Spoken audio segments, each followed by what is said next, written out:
vez hechas no se hubieran cumplido, no existiría el Nuevo Testamento. Porque van engarzadas, van enlazadas, van, como coloquialmente decimos, de la mano. Las profecías dadas, y algunas de ellas 2500 años antes de Cristo, acerca de Jesús. Otras, como la de los Salmos, 1000 años, un milenio antes de Jesucristo, de su nacimiento.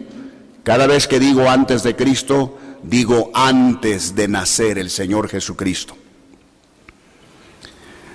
Pero cuando las profecías se cumplieron, surge la teología.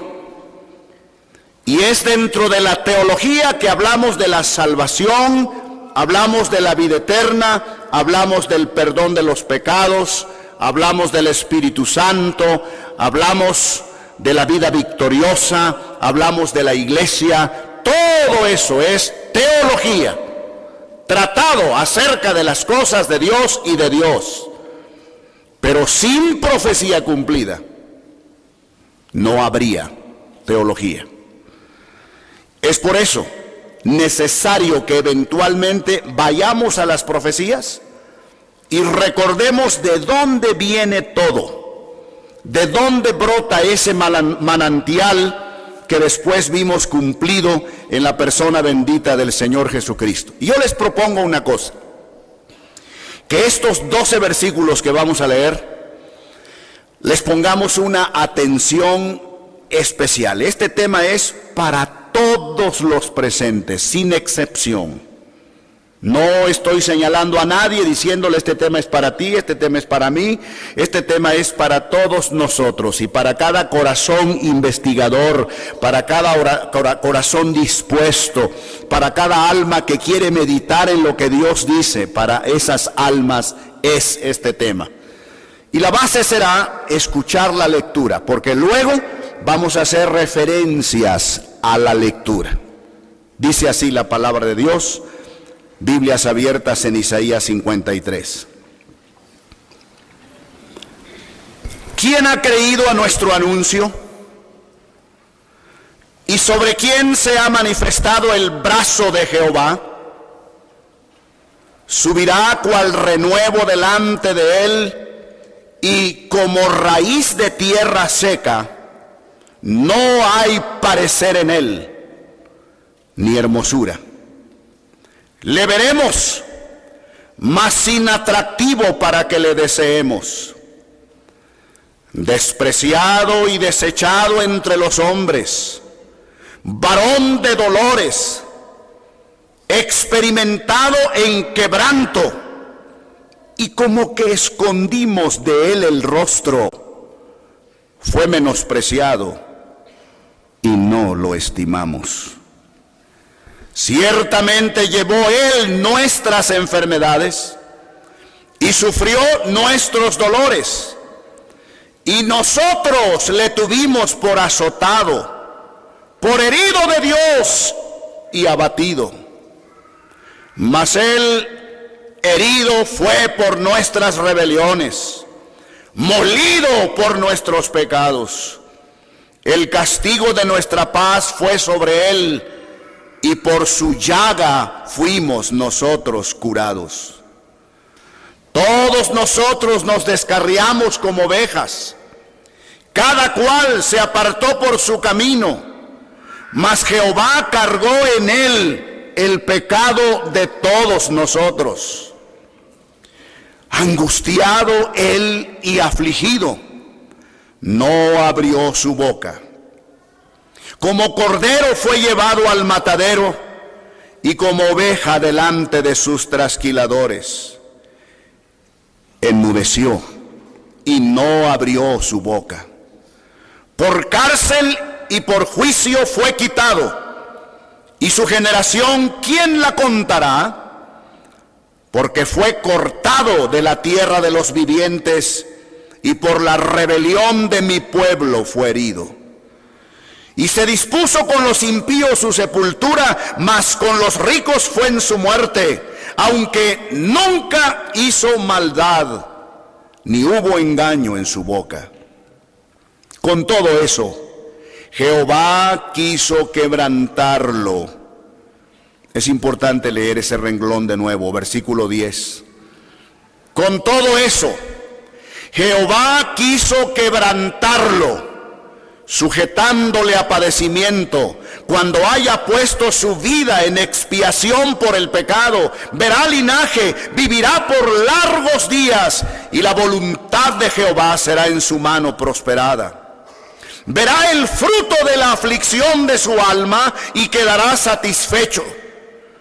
Por su conocimiento justificará mi siervo justo a muchos, y llevará las iniquidades de ellos. Por tanto, yo le daré parte con los grandes, y con los fuertes repartirá despojos, por cuanto derramó su vida hasta la muerte, y fue contado con los pecadores. Habiendo él llevado el pecado de muchos, y orado por los transgresores.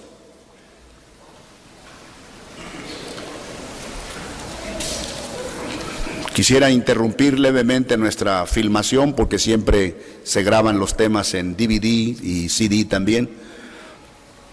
Isaías 53 que acabamos de leer es uno de los capítulos más amados de toda la Biblia. Por mí, en lo personal, es el más amado. Es el capítulo que más quiero desde mi adolescencia. Tan es así que mi esposa tiene instrucciones que el día de mi muerte, si me marcho yo primero, se lea en mis funerales Isaías 53, el capítulo grande de la profecía de la muerte de mi Señor y de tu Señor, Jesucristo. Se cuenta entre los grandes capítulos de la Biblia, los teólogos que los han escogido. Fue escrito aproximadamente 750 años antes de Cristo. Isaías fue llamado el profeta de la redención. Dicen algunos que bien podría ser llamado el Evangelio según Isaías, así como llamamos el Evangelio según San Juan en el Nuevo Testamento, el Evangelio según San Mateo, el Evangelio según San Marcos, el Evangelio según San Lucas. Dicen, pudo haberse llamado el Evangelio según Isaías, porque faltando 750 años para nacer el Señor, pareciera que Isaías está parado, absorto, viendo la crucifixión y describiéndola. No hay otro lugar en la Biblia en que se presente de una manera tan patética el sacrificio de Cristo como en este capítulo. Hay un problema. Cuando se les pregunta a los hebreos, a los judíos, ¿de quién habla ese capítulo? ¿Quién es ese varón cuyo nombre no se da, a quien se le llama despreciado, a quien se le llama el renuevo, a quien se dice, de quien se dice como cordero fue llevado al matadero, varón de dolores? Y se les pregunta a los hebreos, ¿quién es ese varón? Ellos, sin inmutarse, dicen luego, Israel. Israel es el pueblo hebreo. El varón de esta profecía es Israel. Porque todos sabemos que el pueblo hebreo, en su mayoría en la actualidad, no reconoce a Cristo como el Mesías y el Salvador. Y por lo tanto descartan el Nuevo Testamento, sin base, pero lo hacen. Solo que cuando ellos dicen este capítulo habla de Israel, se han metido en dos serios problemas. Número uno, posible que se refiera a Israel porque este varón nunca hizo maldad ni hubo engaño en su boca. Y no se puede decir eso de Israel ni de ninguna otra nación. Primer problema. Segundo problema, dice que este varón sufre y no abre su boca. El pueblo de Israel la abre, y grandota. Fueron ellos los que inventaron el rasgar las vestiduras, ¿sí o no? Rasgaban sus vestiduras cuando les pasaba algo. Fueron ellos los que inventaron el triple ay. ¡Ay! ¡Ay! ¡Ay! Cuando algo les sucedía iban caminando, se ponían las manos así en la cabeza. Fueron ellos los que inventaron el silicio y la ceniza para ponerse cuando les venían cosas terribles, y hacían lutos por 40, 50 días. Fueron ellos los que tenían, los que se llamaban plañideros, gente que les pagaban para ir a cantar y a llorar en los funerales. Llórame a mis muertos. ¿Cuánto? Pues tanto. No, bájale un poquito. ¿En serio? Bueno, está bien, 10 dracmas, ok. Vamos a llorar a tu muerto. ¿Cuánto tiempo lo lloramos? 2 horitas. Sí, todos lo sabemos, ahí está escrito. Y no solo eso. Hay un libro en la Biblia que se llama Lamentaciones de Jeremías. Lamentaciones. Y hay un muro que lo testifica actualmente, desde la antigüedad, que se llama el Muro de los Lamentos. No se refiere a Israel. Se refiere a un judío, sí, pero muy especial. Se refiere a un hombre, se refiere a una persona, se refiere al Mesías, del hebreo Meshiach, que significa el designado, el señalado por Dios, el único que llena los requisitos para morir, para dar su vida, para verter su sangre preciosa y salvarnos. A ese se refiere, a ese que nunca abrió su boca en los sufrimientos terribles, y aquel que nunca hizo maldad. Jesucristo. Podríamos terminar allí y orar, pero mejor avanzamos un poquito, dividiendo esta porción en algunas partes que quiero compartir con ustedes. En la primera vamos a pasar muy rápido para ahorrar tiempo, y el primer punto lo estoy llamando la impresionante distancia. La impresionante distancia. De esto solo quiero decirles algo. Este capítulo me impresiona, y espero que a ti también, porque siendo escrito 750 años antes de Cristo, 7 siglos y medio. Yo he vivido medio siglo y un poco más. Y sin embargo, usted dirá, qué poquito. Yo digo, qué muchito. No ha sido fácil. 50 años ya es algo. Ahora, eso me ayuda a pensar en 7 siglos y medio. 750 años antes de Cristo se escribió todo esto, y es exactamente lo que pasó en la cruz. Esto es lo impresionante, que a distancia, cuando faltaban 750 años, Isaías estaba escribiendo, y en mi opinión, usted lo puede debatir si quiere, y en mi opinión había momentos en que él mismo ni sabía algunos puntos que estaba escribiendo y cómo el Espíritu lo dirigía. Lo escribía, sí, pero él mismo no entendía. Por ejemplo, el asunto de con todo Jehová quiso quebrantarlo. Le aseguro que en ningún momento Isaías supo que eso se refería a la explosión del corazón de Cristo en el momento de su muerte, cuando el pericardio se rompió, lo cual demostró la lanza después de la muerte de Cristo, cuando se la metieron, la lanza, en Juan 19, y brotó sangre y agua, sangre seguida por agua, lo cual significa ruptura de corazón, según la ciencia médica. Yo no creo que lo entendió, pero sabía de quién estaba escribiendo, aunque no entendía algunas cosas que Dios le estaba guiando a escribir. Y a decir verdad, nosotros, 750 años después de Cristo y luego 2000 años más desde Cristo hasta la fecha, todavía no hemos entendido muchas de estas cosas. La impresionante distancia. Pasemos. Número 2, la impresionante descripción. Y aquí me quiero quedar un momentito más. La segunda cosa que me impresiona de este capítulo es la descripción que hace. Yo quiero que chequen conmigo unas palabras, ¿sí? Si son tan amables. Vean por favor en el versículo 2.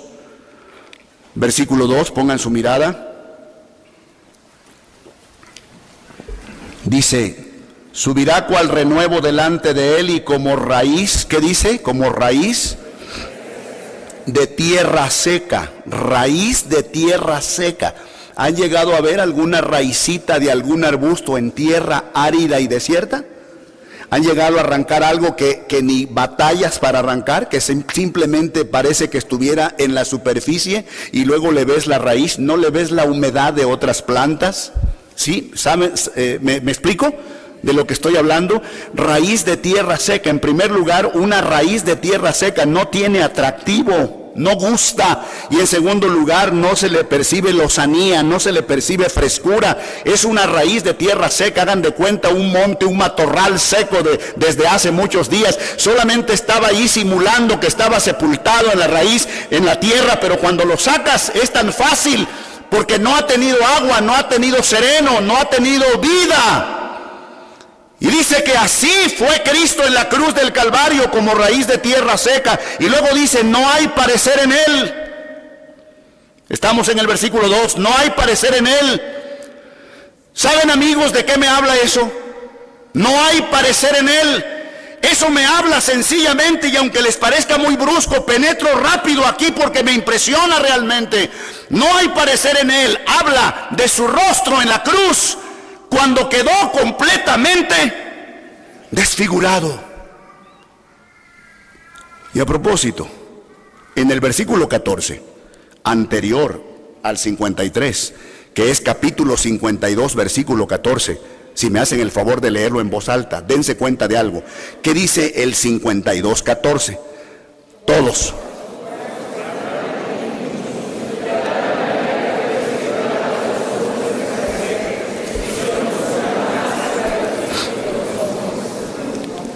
De tal manera fue desfigurado de los hombres que... ¿Había visto esto, amigo mío? De tal manera, cuando en la Biblia se usa de tal manera, se habla de una cosa inusual. Por eso hay un texto que dice, porque de tal manera amó Dios al mundo que ha dado a su Hijo a su Hijo unigénito. Quiere decir que nos amó Dios tanto que fue capaz de entregar a su propio Hijo en muerte en la cruz del Calvario. Tanto nos amó. Y aquí dice, de tal manera fue desfigurado de los hombres su parecer. Pido de antemano disculpas si, sin querer, ofendo alguna susceptibilidad. Pero tengo que decir lo que sigue.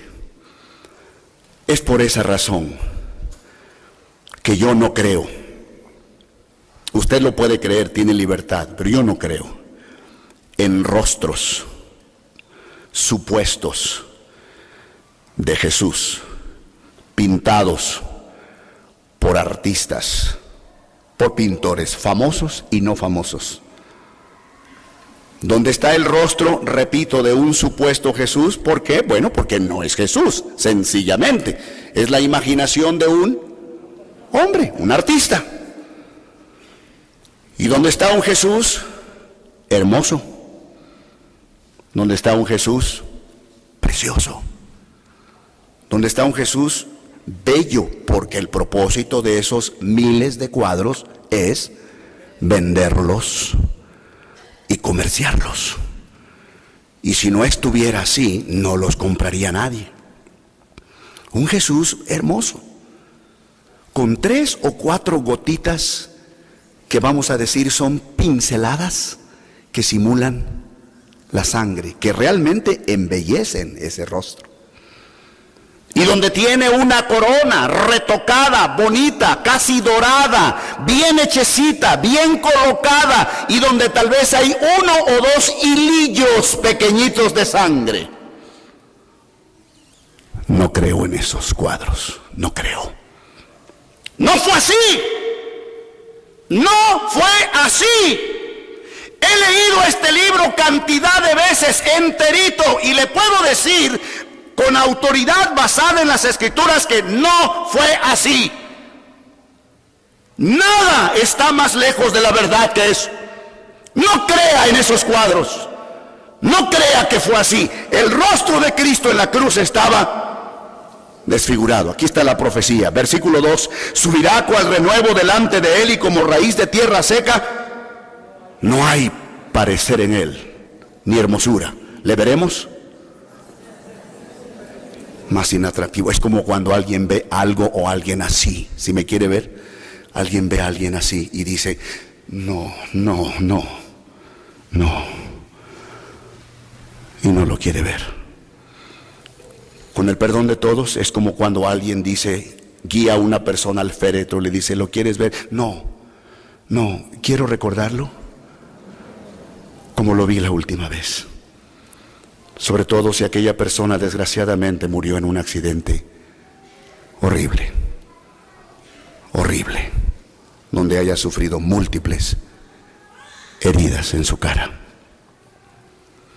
Por eso dice: lo veremos más inatractivo para que le deseemos. Estamos hablando de la impresionante descripción.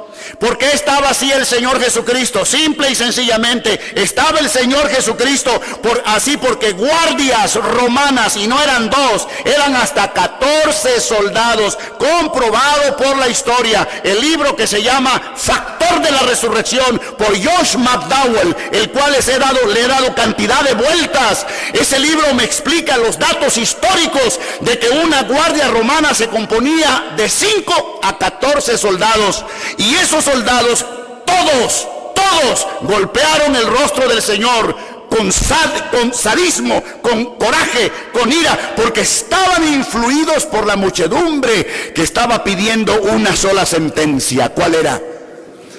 ¡Crucifícale! El populacho, los religiosos, y ellos estaban influidos. Ustedes saben que en las multitudes las emociones se suman y los razonamientos se restan, y el mundo es influido. ¿A dónde vas? Allá. ¿A dónde? No sé, pero allá voy con todos. ¿Y qué llevas en la mano? Un arma. ¿Y qué vas a hacer? A matar, si es posible. ¿A quién? A ese grupo. ¿Y por qué? No lo sé, pero yo voy. ¿Sí o no? La historia de las guerras. Y estos hombres golpearon al Señor. Su cuerpo caía por los suelos.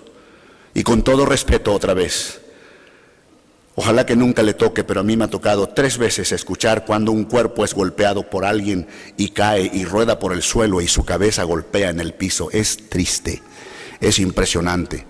Son cuadros que tarda semanas en olvidarlos. Y golpearon el rostro del Señor, quizá fracturaron su nariz, quizá fracturaron parte de su mandíbula, quizá algunos dientes se aflojaron, perdóneme, pero tenemos que hablar lo que la Biblia dice y no dejarnos llevar por solamente lo que los artífices imaginan. Dice que fue desfigurado. Una vez más, ¿qué cosa es desfigurado? Sin las líneas normales del diseño humano. Sus pómulos rotos, sus ojos salientes, hinchados, de tanto puñetazo, un solo golpe en el rostro de una persona, un solo golpe asestado, dígame usted lo que puede causar. ¿Sí? Aquí está el doctor Vizcaya y él me puede decir en 20 palabras si quisiera rápidamente, no le voy a decir que lo diga, pero él me pudiera decir qué sucede en el acto en que un ojo es golpeado con toda la fuerza, solo un golpe. ¿Y cuántos días tardaría en estar otra vez normal ese ojo? Doctor Vizcaya, ¿cuántos días calcula que estaría un ojo otra vez vuelto a la normalidad después de un severo golpe? Mínimo 10 días. El Señor no recibió un golpe, recibió docenas de golpes. Pero en el versículo 3 sigue haciendo la descripción: despreciado y desechado entre los hombres. Y luego, ¿cómo lo llama? Varón de dolores, experimentado en quebranto, y como que escondimos de él el rostro. Esto me da mucha pena. Como que escondimos de él el rostro quiere decir, nos hicimos los desentendidos de todo lo que estaba pasando.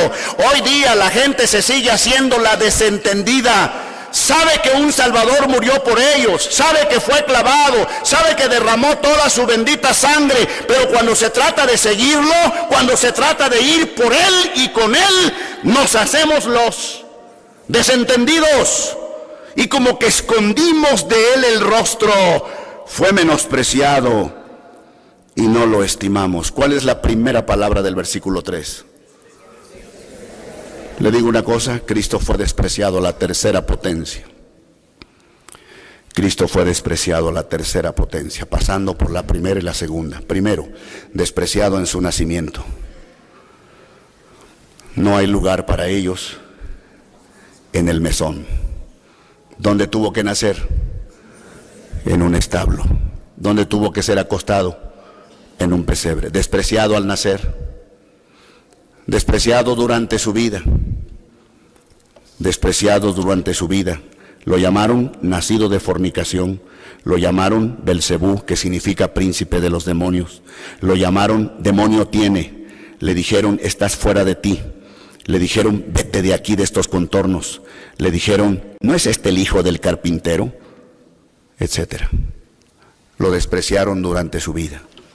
Y el clímax del desprecio fue en la cruz, cuando suciamente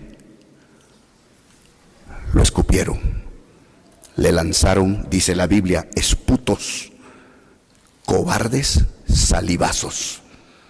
Se oye feo. Pues si se oye feo, le doy otra palabra: escupitajos. No diga eso, pastor, eso dice la Biblia. Y el problema es que no la lees. El problema es que no la leo, el problema es que no la conozco. El problema es que me he quedado con cuadros, me he quedado con historias religiosas que me cuentan, pero no he ido a la fuente donde está despreciado. Y esa palabra despreciado es una de las palabras feas, que cuando le pone uno el prefijo des, todo cambia. En lugar de decir ánimo, decimos desánimo. Pero si en lugar de decir despreciado dijéramos apreciado, esa sería otra cosa. Si tu corazón le dijera, Señor, la gente te despreció, pero yo te aprecio, para mí vales, ven a mi vida, ven a mi corazón, cambia mi ser, limpia mi alma, quiero ser tu seguidor, cueste lo que cueste. Eso es apreciarlo y quitarle el prefijo des. La impresionante descripción. Versículo 4. Todos juntos, por favor. ¿Qué dice el 4? ¿Todos?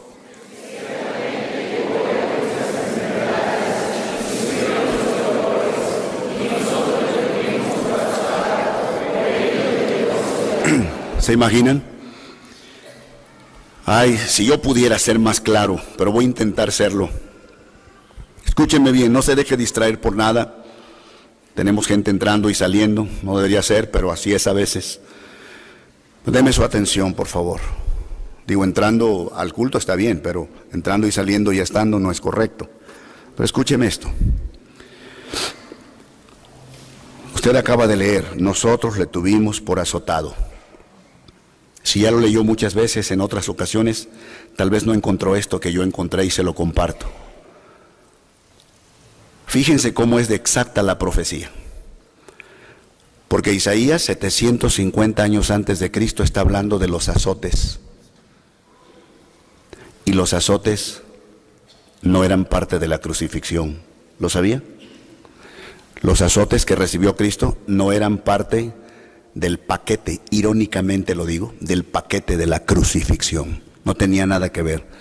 La crucifixión era llevar al hombre, al culpable de cualquier cosa, a tal lugar, clavarlo y dejarlo morir por asfixia, o dejarlo morir por deshidratación, o dejarlo morir por arritmias cardíacas, dejarlo morir. Y algunos tardaban 4 días en morir.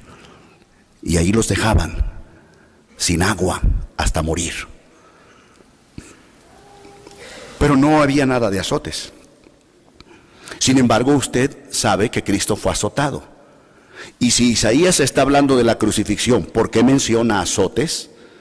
Si no había azotes en la crucifixión. ¿Sabe por qué?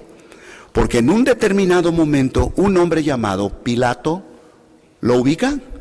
Pilato, Poncio Pilato, gobernador de Judea. Fíjense cómo es de exacta la profecía. Porque Isaías, 750 años antes de Cristo, está hablando de los azotes. Y los azotes no eran parte de la crucifixión. ¿Lo sabía? Los azotes que recibió Cristo no eran parte del paquete, irónicamente lo digo, del paquete de la crucifixión. No tenía nada que ver.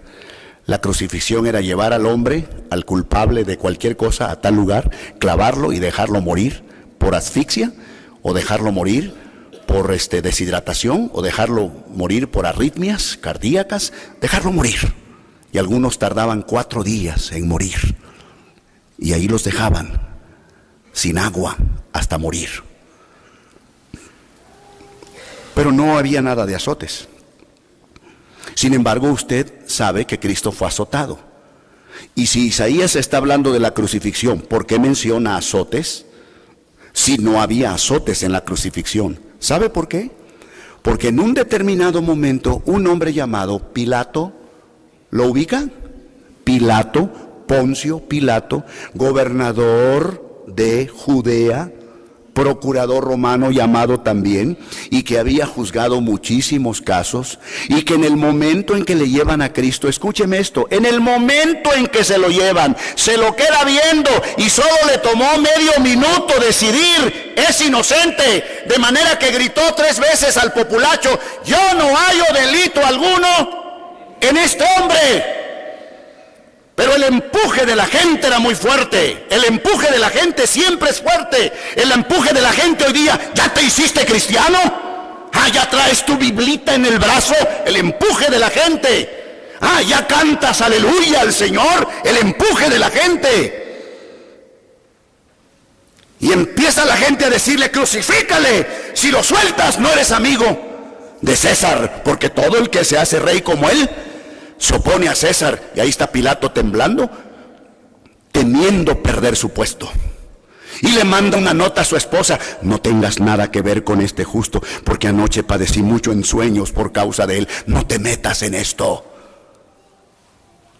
Pero Pilato sabía que era inocente, lo supo desde un principio. Y hasta hay una porción que dice: porque sabía que por envidia lo habían entregado los sumos sacerdotes, el sumo sacerdote y los demás sacerdotes judaicos, por envidia. Él lo supo. Sin embargo, pedían su sangre. Entonces él dijo, para salvarlo: ya sé lo que haré. Un triste esfuerzo, vano, no fue posible, empeoró las cosas.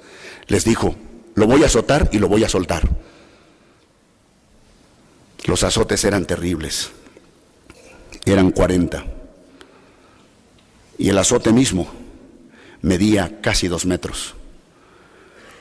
Y terminaba en la punta del azote en 9 correas de cuero retorcido. Y por eso le llamaban algunos vulgarmente gato de 9 colas al azote con que fue azotado Jesús. Y en la partecita final de cada una de las colas de las correas tenía incrustados pedazos de vidrio y de plomo, algunas veces de hueso, con el propósito de sajar, con el propósito de lacerar al azotado, en este caso Jesús. 40 azotes. La historia escrita por Josefo, un historiador judío por cierto, nos dice que la primera tanda de azotes, digamos del 1 al 12, solamente eran heridas sobre la piel, cutáneas.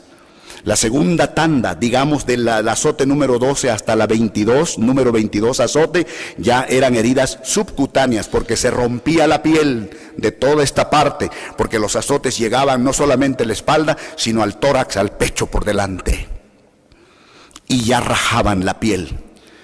Pero las terceras heridas eran las peores, y las llama la ciencia heridas musculares. Era cuando abajo de la piel afloraba el músculo y quedaba expuesto.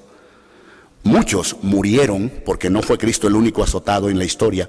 Muchos no llegaban ni al azote 30 cuando quedaban muertos en su charca de sangre. Pero les digo una cosa que les va a dar alegría. Jesucristo no murió en los azotes porque Jesucristo era fuerte, porque Jesucristo provenía de un Padre santo, y porque la vida de Cristo fue una vida recta, no fue una vida de antros, no fue una vida de cigarro, no fue una vida de vino, no fue una vida de un borracho, no fue una vida de un adúltero, no fue una vida de un fornicario, no fue una vida licenciosa, no fue una vida desordenada, fue una vida limpia y recta. Fue un varón de 33 años puro, y puro significa significa libre de. Como el oro puro sería que no tiene plomo, que no tiene zinc, que no tiene níquel, que no tiene ninguna aleación. Y por eso aguantó los azotes. No que no sufrió, no que no lo sufrió, los aguantó. La historia dice que cuando acabaron los azotes, lo más probable es que partes de la piel de Cristo colgaban. ¿Lo sabía? ¿Lo sabías? La impresionante descripción. Hay mucho que decir. 2 cositas más. Esto es largo. En una Semana Santa, en el futuro, yo tendré que predicar esto 2 horas, haciendo pausa, cantando y después siguiendo, porque es necesario explicarlo todo. Hoy no. 2 cosas más. El coro Pregoneros en su cantata, y Lucas el médico amado, anoche, y el domingo pasado en la noche, lo describieron así. Lucas lo narró diciendo que después de los azotes, óigame esto, después de los azotes, le colocaron sobre sus espaldas un manto de escarlata, un manto de color escarlata, un manto rojo, tipo terciopelo, qué sé yo, se lo colocaron. Ahora, ¿cómo estaba su espalda? Por favor, imaginen la espalda en esos momentos. ¿Cómo estaría su espalda? ¿Cómo estaría? Rota, abierta. ¿Y qué pasa en el acto cuando una tela, algo áspero, le es colocado a heridas así múltiples? Se pega y la sangre, ¿qué pasa? Se coagula. Entonces la prenda, fuera un pañuelo, fuera una gasa, y en este caso un manto, se pega. Marco Díaz Ávilas Padilla, ¿dónde estás? Si estás aquí o estás orando arriba, aquí estás. No bajes tu mano. Tú anoche lo gritaste, y él dijo, narrando, y entonces le quitaron el manto. Yo no lo puedo decir mejor que tú. Le quitaron el manto, después de ponerle el manto escarlata, después de que la sangre estaba pegada, seca, coagulada al manto, llegó alguien cruelmente y le arranca el manto, el cual sin duda se trajo partículas de su santo cuerpo. Entiéndalo conmigo. Azotado. Y terminamos con esta descripción, aunque hay más. Versículo 10. Con todo eso, ¿qué dice el versículo 10? Jehová quiso quebrantarlo. Ahora, atención, ¿Quién quiso quebrantarlo? Otra vez, por favor, ¿quién? Jehová. ¿Y quién es Jehová? Es Dios. Jehová es el nombre hebreo de nuestro Dios, el cual en términos griegos decimos se tradujo Dios. Decimos Dios es el creador, Jehová es el creador, es lo mismo. Jehová es una palabra muy antigua que al principio se tradujo Yahweh, que algunas versiones traducen Yahvé y que nosotros traducimos Jehová. Eso no importa la forma, es la misma persona. Aquí dice que el Padre, Dios el Padre quiso quebrantarlo. Eso es lo difícil de entender. ¿Por qué? ¿Por qué si era su Padre? ¿Por qué si no había hecho absolutamente nada? ¿Por qué quiso quebrantarlo? ¿Y a qué se refiere ese quebrantamiento? ¿A qué se refiere? Aquí está la clave tuya y mía. Dios el Padre, por supuesto que estuvo consciente a través de todos los siglos, porque Cristo no empezó a existir en Belén. En Belén nació como hombre, pero Él era eterno y el Padre lo conocía desde la eternidad, porque ambos no tuvieron principio ni fin. Y Él sabía que Él no había cometido ningún pecado. Entonces, ¿por qué permite Dios que venga a la tierra y que en la cruz sea clavado y que su corazón se haga pedazos, por decirlo así? Que sufra lo que se llama el choque hipovolémico. Doctor Vizcaya, otra vez, platiqué con él hace 6 años, más o menos, y le dije: doctor, descríbame el choque hipovolémico, por favor. Estuvo en casa, mi casa y su casa y la de ustedes, 2 horas. Y me explicó lo que era el choque hipovolémico. En síntesis, la descompensación total de sangre en el tamaño de los vasos y su contenido. Si el contenido de sangre en los vasos sanguíneos es el choque hipovolémico surge cuando es Y Cristo Jesús, una noche antes en el huerto de Getsemaní, ¿se acuerdan? Sudó sangre. ¿Por qué sudó sangre?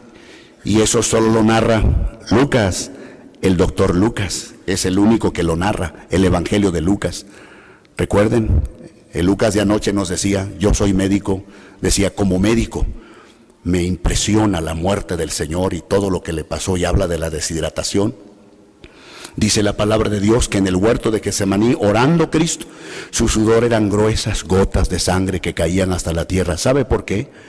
Porque estando una persona, repito, estando una persona bajo una presión emocional que se llama suprahumana, es decir, mucho más de lo que un ser humano puede tolerar, entonces puede suceder, y el fenómeno de Cristo ha sido registrado 2 o 3 veces más en toda la historia en otras personas.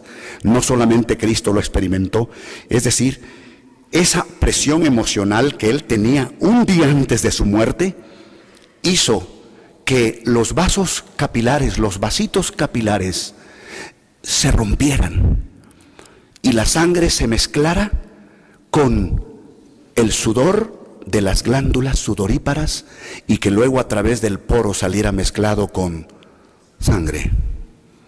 Fenómeno registrado. Doctor Fuentes, aquí está. Él me hizo el favor de darme una copia preciosa de un diccionario que se llama Diccionario de Terminologías Médicas. Y él me dijo, mire pastor, hematidrosis, sudoración sanguinolenta. Cuando un hombre sufre intensamente, nunca usted y yo sabremos cuánto sufrió Jesús. Podríamos decir, pobrecito el Señor, podríamos decir, qué dolor me da, pero la verdad es que nunca llegaremos al meollo final, nunca llegaremos al fondo final. Jesucristo sufrió lo que se llama indeciblemente, no hay narrador que lo pueda, no hay película que lo pueda representar, por más esfuerzos que hagan y por más elencos que se preocupen para hacerlo, no lo podrán filmar. Tendríamos que haber estado como Isaías, como parados frente a la cruz, o como Juan, el que describe el lanzazo para decir cómo sufrió el Señor Jesucristo. Es más, tendríamos que ser Él, cosa imposible. Solo el que sufre sabe cómo sufre. ¿No es cierto? Solo el que sufre sabe cómo sufre. Por eso hay mucha incomprensión con las enfermedades. Por eso en los hospitales gente sufre por la desatención de enfermeras, no todas. Por la desatención de médicos, esas horas largas en que el médico no se presenta, y no todos los médicos son así. Y el enfermo llora y gime por sus dolores y ruega algo más de buscapina, algo más de cualquier inyección que pueda hacer tolerable su dolor. No podremos explicar el sufrimiento de Cristo. Su corazón fue quebrantado. ¿Pero por qué lo hizo Dios? ¿Saben por qué lo hizo? Porque cuando Dios vio a Cristo en la cruz, no lo vio como su hijo. ¿Me explico?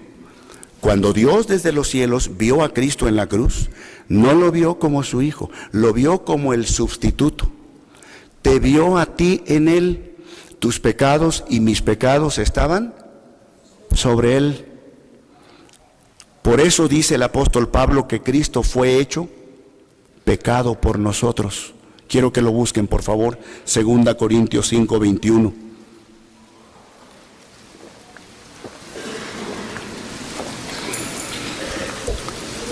Segunda Corintios capítulo 5, versículo 21.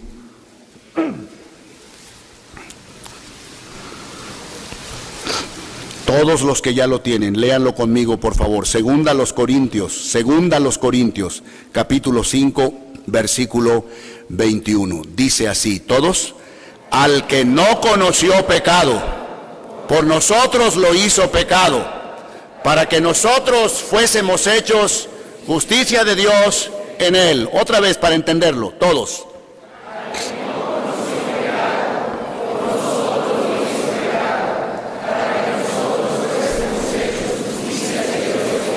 Ahora, entendámoslo. Al que no conoció pecado, ¿quién? Cristo. No conoció pecado. Por nosotros, en lugar de, por nosotros Dios lo hizo pecado. No me lo vaya a tomar a mal, pero Cristo en la cruz era pecado por nosotros. Porque todos los adulterios del mundo estaban sobre él, todos los rencores del mundo estaban sobre él, todos los pecados del mundo los estaba llevando allí. No los había practicado, él nunca los cometió, él era santo y limpio, y lo es por los siglos de los siglos. Pero en ese momento Dios quiso que llevara tu pecado. Ahí está la clave de tu salvación. Ahí está la clave de la comprensión de por qué Cristo te puede salvar, porque allí sobre él estaban tus pecados, que solo tú sabes cuáles son, hasta el último que hayas cometido, tal vez hoy en la mañana, o ayer, o antier, o el mes pasado.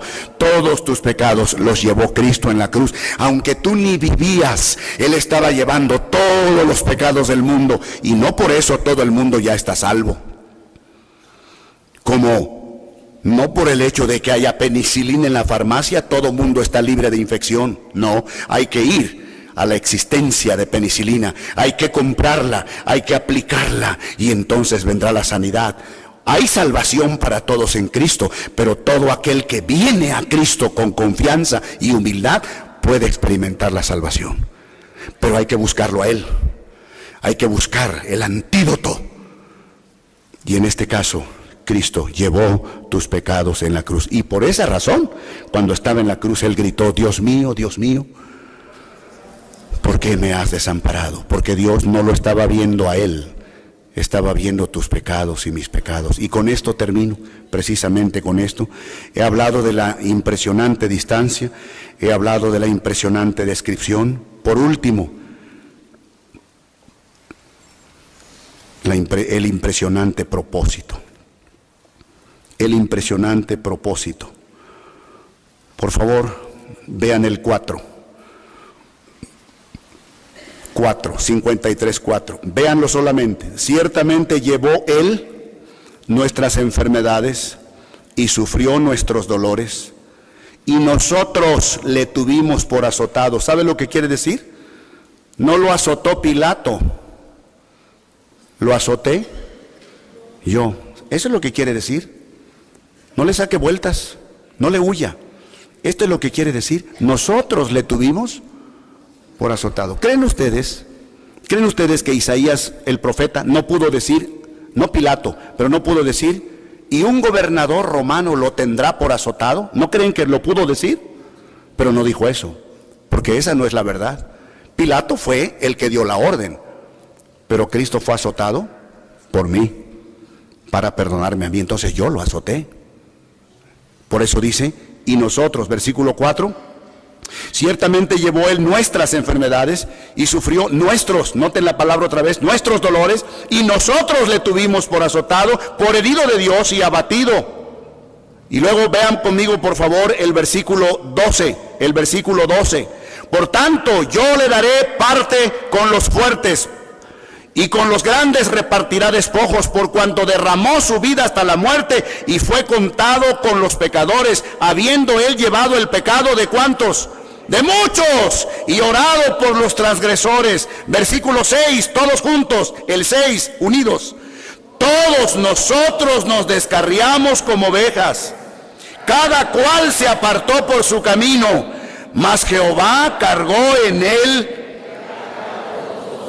Vamos a leerlo otra vez, pero siéntalo en su corazón, por favor, esta es la clave. Versículo 6, todos nosotros nos descarriamos como ovejas, cada cual se apartó por su camino, mas Jehová cargó en él el pecado de todos nosotros. ¿Saben de qué nos hablan todos esos textos? De sustitución. Él murió por mí. La muerte que Cristo llevó en la cruz, yo la merecía. Tú la merecías, no le correspondía a él. Tú fuiste el culpable, yo fui el culpable. Sin embargo, él entra en acción y le dice al Padre, no, Padre, yo daré mi vida por ellos. Yo voy a verter mi sangre hasta la última gota por ellos. Por eso a Cristo se le llama el único mediador entre Dios y los hombres. ¿El único qué? No lo busque, voy a citar el texto de memoria. Dice el apóstol Pablo, porque hay un solo Dios y un solo ¿qué? Mediador entre Dios y los hombres. ¿Saben por qué Cristo es el único mediador? Porque Cristo reúne estas cualidades, entre otras. Es Dios y es hombre. Fue Dios y fue hombre. Como hombre nació en la tierra, sin pecado, pero fue humano. Como Dios ya existía desde todos los siglos y nunca pecó. Como Dios sanó enfermedades, como hombre durmió, como Dios resucitó muertos, como hombre comió. Fue hombre y Dios. Y siendo hombre perfecto, es capaz de tomar la mano del hombre imperfecto. Y siendo Dios santo, es capaz de tomar la mano santa del Padre y hacer la reconciliación. Es por eso que Cristo te puede salvar hoy. Es por eso que Cristo te puede unir al Padre. Es por eso que la muerte de Cristo es lo único que nos puede perdonar y salvar. Pero hay que reconocer que nosotros la necesitamos, la salvación, porque Él murió por nosotros. Solo Dios sabe todos los rincones que hay en tu corazón, en mi corazón y en mi mente. Y como Él lo sabe, Él es el único que te puede salvar y te puede perdonar. Mi pregunta en esta mañana es, ¿quién ha creído a nuestro anuncio? ¿Qué dice el primer texto? ¿El primer texto qué dice? Otra vez, por favor, la pregunta. ¿Saben por qué hace esa pregunta Isaías? ¿Saben? Esto es largo y no voy a predicar otro sermón, pero ¿saben? Mire, escuche. Esta era una forma antigua de decir, nadie ha creído. Esta era una forma antigua. ¿Quién ha creído nuestro anuncio? Era una forma antigua de decir, nadie lo quiere creer. ¿Sabía que usted puede cambiar la historia hoy? Y usted puede decir, yo creo en este anuncio. Yo creo que Cristo es el Salvador. Yo le abro mi vida hoy. Aquí estoy yo. Vamos a orar. Cada rostro inclinado, un momento, por favor.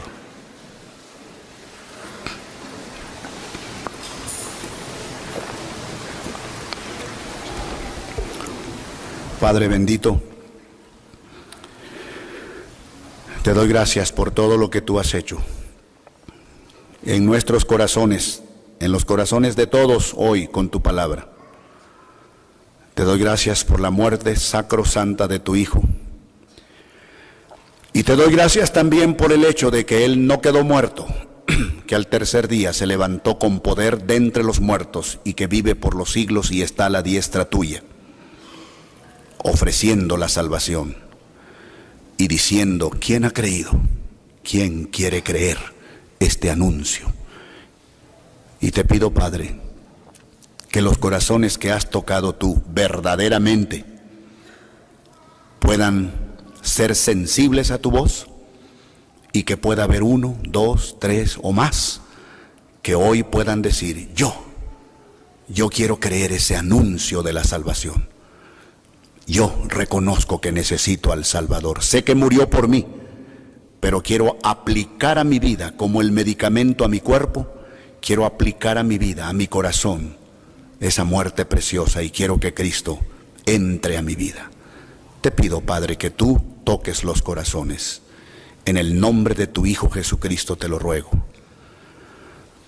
Permaneciendo así con rostros inclinados en actitud de oración, quiero hacer una invitación abierta y valerosa de parte de usted, abierta de parte de un servidor, abierta porque es para todos, abierta porque usted puede decir no quiero y usted puede decir sí quiero, abierta para el libre albedrío del hombre. Si tu corazón, amigo, amiga, joven, señorita, niño, que me has comprendido este mensaje, dama, caballero, si tu corazón ha sido tocado por la palabra de Dios, no por mí, yo soy solo un portavoz, yo solamente soy un predicador, pero la palabra de Dios es la espada de 2 filos que penetra hasta partir el alma. Si tu corazón ha sido tocado en esta mañana por la palabra de Dios y tú quisieras hoy decir: pastor, comprendí el mensaje, comprendí la explicación y no me quiero ir a casa solo con la comprensión. Anhelo abrirle la puerta de mi vida a Cristo Jesús como mi Salvador. Quiero aceptarlo, quiero hoy experimentar un encuentro espiritual verdadero con Cristo, el Hijo de Dios, que vive, aunque murió, pero vive. Quiero abrirle mi corazón. Esa es la invitación. Invito a toda persona que quiera abrirle la puerta de su corazón a Cristo. Y le invito y le pido una cosa: si usted lo quiere hacer, si en este momento quiere depositar toda su fe en el Señor Jesús como su Salvador, allí en su lugar, ahí en donde usted está, levante su mano y señálemela. Y luego la puede volver a bajar. Eso será la señal de que usted le abre su corazón a Cristo y deposita su confianza en Él. Levante su mano. Quiero abrirle mi corazón al Señor Jesucristo. Quiero recibirlo como mi Salvador personal en mi corazón. Gracias por esa mano en alto. Gracias, gracias, gracias también a usted también. Puede bajarla ahora una vez que un servidor la vea, porque vea la mano, porque quiero decirles bendiciones. Quiero decir que Dios les bendiga. ¿Quién más? Dice: yo también deposito mi confianza, mi fe en Cristo. Gracias, que Dios le bendiga. Puede bajar su mano ahora. Gracias al Señor. ¿Quién más dirá: yo también? Gracias, sí. Estamos hablando de abrir el corazón. Gracias a Cristo Jesús. Repito, no estamos hablando de compromisos religiosos, no estamos hablando de promesas que usted debe hacer. Dios no quiere promesas. No estamos hablando de dar algo, no estamos hablando de condiciones humanas, estamos hablando de fe, estamos hablando de humildad, estamos hablando de reconocer nuestra necesidad del Señor de señores, de Cristo en nuestro corazón. 7 manos aproximadamente se han alzado, pero algo me dice que hay más, que Dios